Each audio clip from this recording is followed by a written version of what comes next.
तो राजस्थान का भूगोल पीवाईक्यू सेशन वाली इस प्ले लिस्ट में आपका हार्दिक स्वागत है भाई लोगों। तो आज अपन करेंगे जल संरक्षण तकनीकें। ठीक है, पहले वाले अपने टॉपिक प्ले लिस्ट में आप चेकआउट कर लेना, अपने करवा दिए सारे। आज अपन करेंगे जल संरक्षण तकनीकें। स्टार्ट करते हैं। जल संरक्षण तकनीकें। जैसलमेर में पालीवाल ब्राह्मणों द्वारा विकसित मौलिक पारंपरिक वर्षा जल संचयन पद्धति का नाम क्या है? तो वो है खडीन। ठीक है, जैसलमेर जिले में खडीन मूलतः जैसलमेर के कृषक ब्राह्मण पालीवालों द्वारा विकसित वर्षा के पानी को एकत्रित करने के लिए अपनाए जाने वाला तरीका सिंचाई का अच्छा साधन है। कृषि भूमि के ढाल के विपरीत दिशा में मिट्टी का बांध बनाकर पानी का संग्रहण किया जाता है।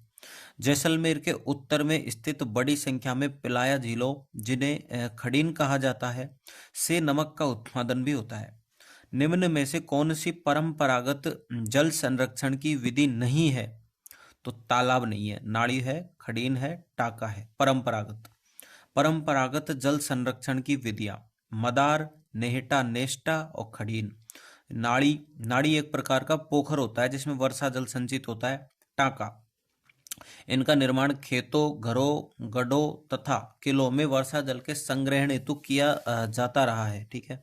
टोबा, यह भी नाड़ी के समान पोखर होता है जो नाड़ी से गहरा होता है। झालरा, यह बावड़ी की तरह सीढ़ी नुमा आयताकार जल संरक्षण संरचना है जिसमें तीन तरफ सीढ़ियां होती है।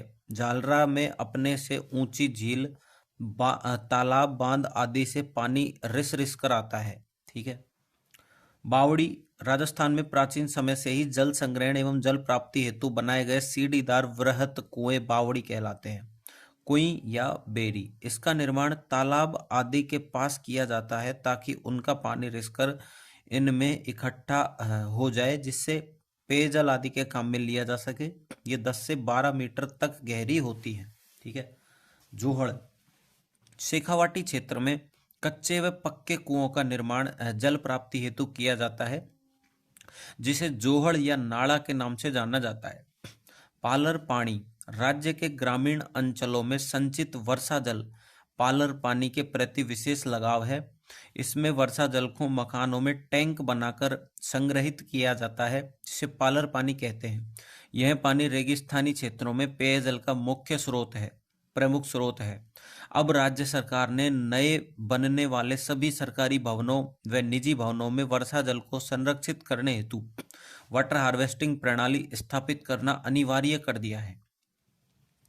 कौन सी राजस्थान में जल संरक्षण की परंपरागत विधि नहीं है? तो नाली नहीं है, नाड़ी है, टोबा है, जोहड़ है। निम्न में से कौन सा एक राजस्थान में वर्षा जल संग्रहण की परंपरागत विधि है? तो टाका है। टाका और खडीन प्रकार हैं परंपरागत जल संरक्षण संरचनाएं। शेखावाटी क्षेत्र में स्थानीय भाषा में कुएं को क्या कहते थे? तो जोहड़।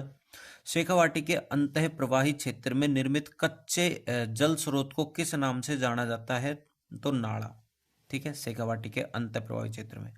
निम्न में से कौन सा संरचना तालाब का छोटा रूप है जो अधिकांशतः पश्चिमी राजस्थान में पाई जाती है? तो वो है नाड़ी। कौन सा राजस्थान में जल संरक्षण का एक परंपरागत तरीका नहीं है? तो ताड़ी नहीं है राजस्थान में। ठीक है, टोबा है, टाका है, नाड़ी है। राजस्थान के शुष्क व अर्ध शुष्क क्षेत्रों में पालर पानी शब्द किसके लिए प्रयुक्त होता है? तो वर्षा जल को संग्रहित करने के लिए। राजस्थान के थार रेगिस्तानी क्षेत्र में सामान्यतया किसके लिए टाका एक परंपरागत तकनीक है? तो वर्षा जल संग्रहण के लिए। लेवा तालाब नामक वर्षा जल संग्रहण संरचना किस में स्थित है? तो 12 में स्थित है। वर्षा जल संग्रहण करने वाला रानीसर टाका कहाँ पर स्थित है? तो जोधपुर में स्थित है। राजस्थान में जल संरक्षण के लिए अमृतम जलम किसका अभियान है? तो राजस्थान पत्रिका का अभियान है। राजस्थान की चौका प्रणाली का मुख्य उद्देश्य है, ठीक है, क्या है? पानी की कम उपलब्धता वाले क्षेत्रों में पानी के संसाधनों का प्रबंध करना। चौका प्रणाली। डिग्गी निर्माण क्या है? तो डिग्गी निर्माण है नहर कमान क्षेत्र में फसलों और कृषि गतिविधियों के लिए विशेषतः जल बहाल करने का अभियान। ठीक है।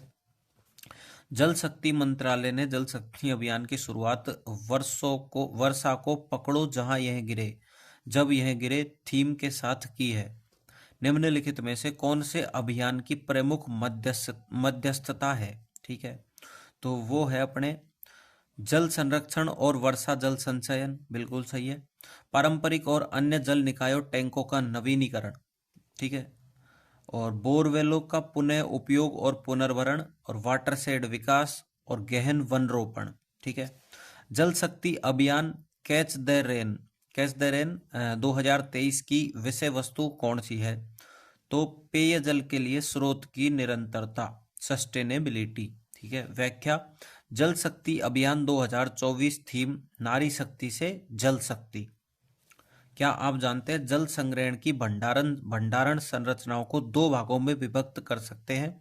वर्षा जल आधारित, टांका, नाली, जोहड़, खडीन, तालाब, कुइं या बैरी, टोबा आदि। भूजल आधारित, कुएं एवं बावड़ी। वर्तमान में रूफटॉप जल संचयन एवं वाटर हार्वेस्टिंग तकनीकें बहुत प्रचलित हैं। रूफटॉप जल संचयन विधि में घर की छत पर गिरे वर्षा के जल को घर के नीचे बने कुएं में एकत्र किया जाता है। वाटर हार्वेस्टिंग तकनीक द्वारा वर्षा के व्यर्थ बहने वाले जल को भूमिगत किया जाता है। ठीक है, तो ये टॉपिक अपना हो चुका है कंप्लीट। नेक्स्ट टॉपिक जो अपन करेंगे वो नेक्स्ट वीडियो में करेंगे, वो करेंगे सिंचाई परियोजनाएं। और आपको वीडियो कैसी लग रही है वो आप मेरे को कमेंट के माध्यम से बता सकते हैं। और आरएस के लिए, एसआई के लिए पूरा जो कंटेंट होता है वो मैं प्लेलिस्ट वाइज अपने चैनल पे अपलोड कर रहा हूँ। तो मेरे को थोड़ा सा रेस्पॉन्स दीजिए कि उसमें क्या चेंज करना है, क्या आपको नया कुछ चाहिए। और पीवाईक्यू सेशन भी अपने लगातार चल रहे हैं, तो उनमें भी आप मेरे को कमेंट करके जो भी आपको कुछ नया चाहिए वो आप मेरे को बता सकते हैं। ठीक है, थैंक यू। वीडियो को शेयर करना और चैनल को सब्सक्राइब करना।